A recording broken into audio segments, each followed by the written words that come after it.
Welcome back to the watch list. Time now to discuss the Magnificent Seven stocks. Also, the Nasdaq rebalance, which is a rare occurrence, but something people are certainly watching closely because that is coming up as well. Let's welcome in our panel. Sandra Cho is with us, founder and president, Point Wealth Capital Management, and Andrew Wang, managing partner, Runnymede Capital Management. Thank you both for being here. So, Sandra, you noted it. This rebalance of the Nasdaq, it's important, and it's not done too often. Tell me a little bit about it and why it jumps out at you. So this is the Nasdaq-100, and this only happens generally about every 12 years, but it's only happened 3 times. This is the 3rd time. Last time it happened was in 2011, and then before that, 1998. So what's really interesting about it is, you've got 7 stocks, the Mag 7, like you said, the Magnificent 7, that have about 55% of the weighting of the Nasdaq 100. Well, that gives you a lot of concentration risk. So it's pretty nice for me as a financial advisor to see this, because then I really feel like it de-risks a little bit the Nasdaq 100 and brings that down to about a 38.5% weighting. Yeah, I think you summed it up beautifully, because there's a lot that goes into it. But in the meantime, as names like Tesla will be trimmed based on the methodology, other names will gain. And I do want to talk about that in a moment. In the meantime, Andrew, when we're seeing Meta, for example, new 52-week highs, right? We've had the Threads debut. That's been a lot of talk, 100 million sign up. Everybody's getting the app. Where do you see this group of 7, and are some names more enticing to you? Would you put money to work in some of these names?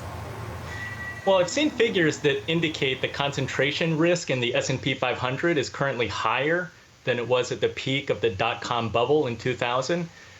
That's with the top 5 stocks representing 23% of total market capitalization today. That compares to 19% back in 2000. When I look at the group, I look at it somewhat constructively. I think that it's difficult, one, to time the market, but when you've had a big run like you have in the mega cap tech names in 2023, one needs to approach it a bit cautiously. And diversification, some of the investing truisms hold true. We like Meta and Google. I think that the fundamentals there have been positive.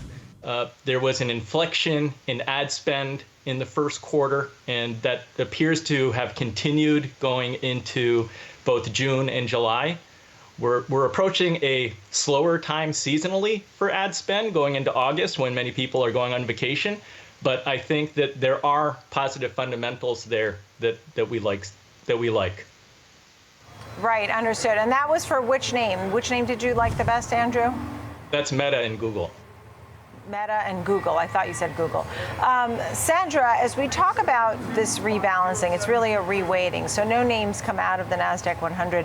Just some get trimmed because they're so large, as we were saying.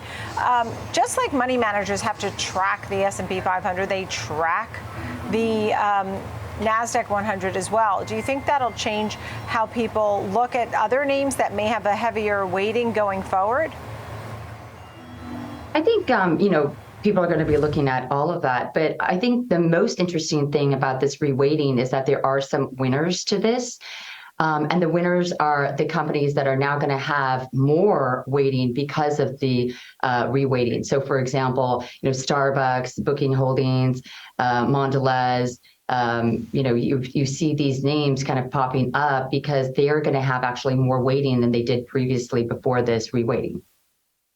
Right. Which names do you like or dislike in the group as far as the Magnificent 7 go? How do you feel about the group? I think they're all, extremely important. But for me, I definitely think you should hold them all and then overweight the ones that you see are going to be robust during this time period. For example, Microsoft is laying off, they announced already in January 10,000 layoffs, and now they're announcing more. Well, there are certain companies that are, and that's, by the way, of course, across the board with technology. But that's not necessarily a bad thing, right? So you see these companies streamlining their workforce because of expenses, and I think that's actually a positive thing in order to be strong and robust through what might be a future recession. Andrew, as we take a look, we're watching Microsoft closely, for example, a lot of FTC concerns, but the group overall has done exceptionally well. AI has been a story here. Are there certain names pertaining to the growth that we could see with AI or other things that they're launching that make it attractive to you? Do you think the AI boom is done? I don't think the AI boom is done. I think that it has legs. But if you look at history, there are times when stocks are a better value to purchase at, and other times when things are frothy or bubbly. And I think that given AI's performance in a very short period of time, things are pretty frothy. Can it last longer? Sure, it can. But one needs to be very cognizant and careful when it comes to controlling risk.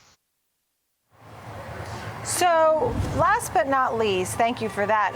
Last but not least, so as we talk about Amazon Prime Day, you said, Sandra, that could really give us a glimpse into how the consumer is feeling. I mean, how they might do for back to school or how they may do for holidays or next year. Yes, this Amazon Prime Day has a lot of buzz. Bank of America estimates that it could have up to $12 billion of revenue.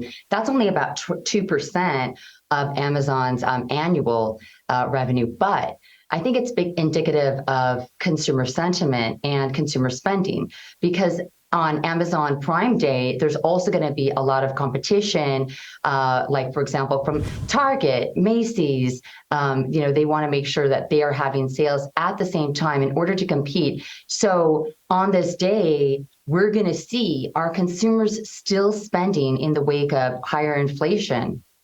Right. Thank you both so much. Great to see you both.